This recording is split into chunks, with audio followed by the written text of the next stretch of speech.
Première épître aux Corinthiens, chapitre 14. Étudiez-vous à la charité. Désirez aussi avec ardeur les dons spirituels, mais surtout celui de prophétiser. Car celui qui parle une langue inconnue ne parle pas aux hommes, mais à Dieu, puisque personne ne l'entend, et qu'il prononce des mystères en son esprit.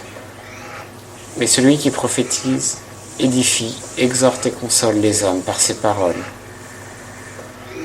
Celui qui parle une langue s'édifie lui-même, mais celui qui prophétise édifie l'Église. Je souhaite que vous parliez tous des langues, mais surtout que vous prophétisiez, car celui qui prophétise est plus grand que celui qui parle des langues, à moins qu'il ne les interprète, afin que l'Église en reçoive de l'édification.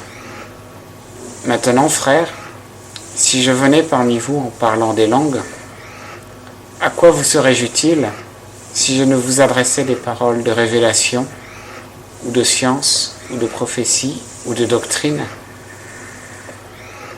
De même, si les choses inanimées qui rendent un son, soit une flûte, soit une harpe, ne forment pas des tons distincts, comment connaîtra-t-on ce qui est joué sur la flûte ou sur la harpe?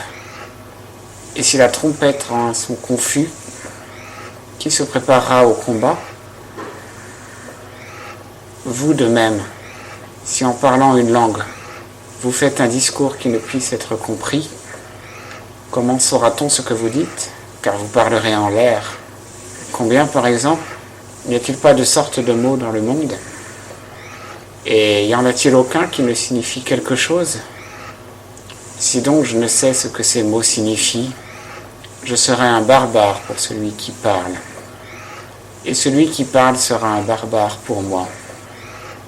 Ainsi, puisque vous désirez avec ardeur les dons spirituels, cherchez à en avoir abondamment pour l'édification de l'Église.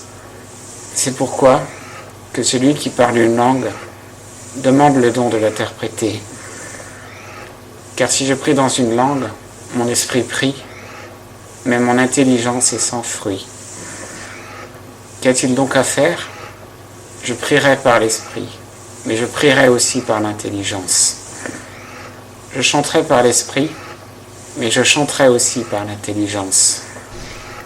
Autrement, si tu bénis en esprit, comment celui qui tient la place d'un ignorant répondra-t-il l'amen à ton action de grâce, puisqu'il ne sait pas ce que tu dis?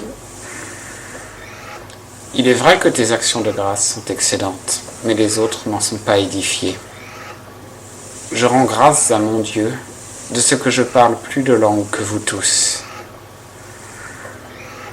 Mais j'aime mieux prononcer dans l'Église 5 paroles par mon intelligence, afin d'instruire aussi les autres, que 10 000 paroles dans une langue inconnue. Frères, ne devenez pas des enfants quant au jugement, mais soyez de petits enfants à l'égard de la malice. Et quant au jugement, soyez des hommes faits.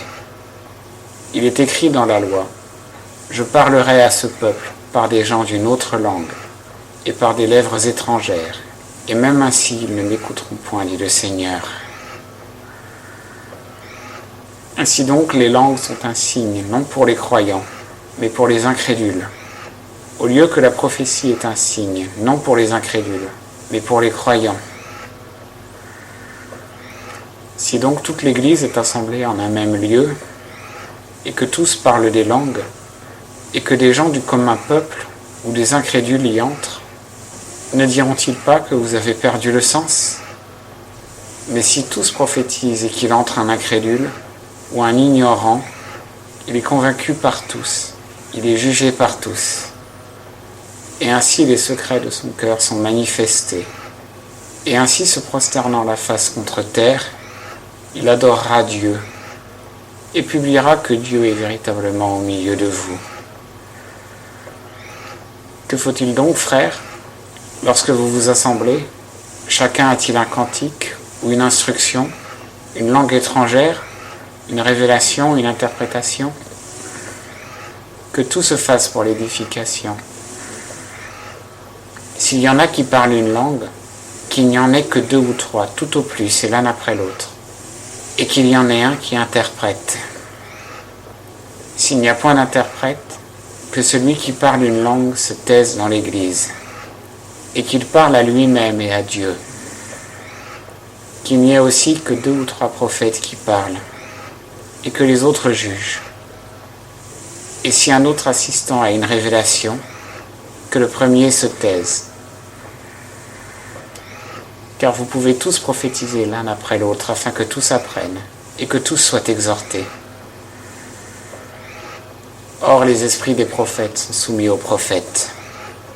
Car Dieu n'est point pour la confusion, mais pour la paix, comme on le voit dans toutes les églises des saints, que vos femmes se taisent dans les églises, parce qu'il ne leur est pas permis d'y parler, et qu'elles soient soumises, comme la loi le dit aussi. Si elles veulent s'instruire sur quelque chose, qu'elles interrogent leur mari à la maison, car il n'est pas bienséant aux femmes de parler dans l'Église. Est-ce de vous que la parole de Dieu est venue, ou n'est-elle parvenue qu'à vous seuls? Si quelqu'un croit être prophète ou inspiré, qu'il reconnaisse que les choses que je vous écris sont des commandements du Seigneur. Et si quelqu'un veut l'ignorer, qu'il l'ignore. C'est pourquoi, frères, désirez avec ardeur de prophétiser, et n'empêchez point de parler des langues. Que toute chose se fasse avec bienséance et avec ordre.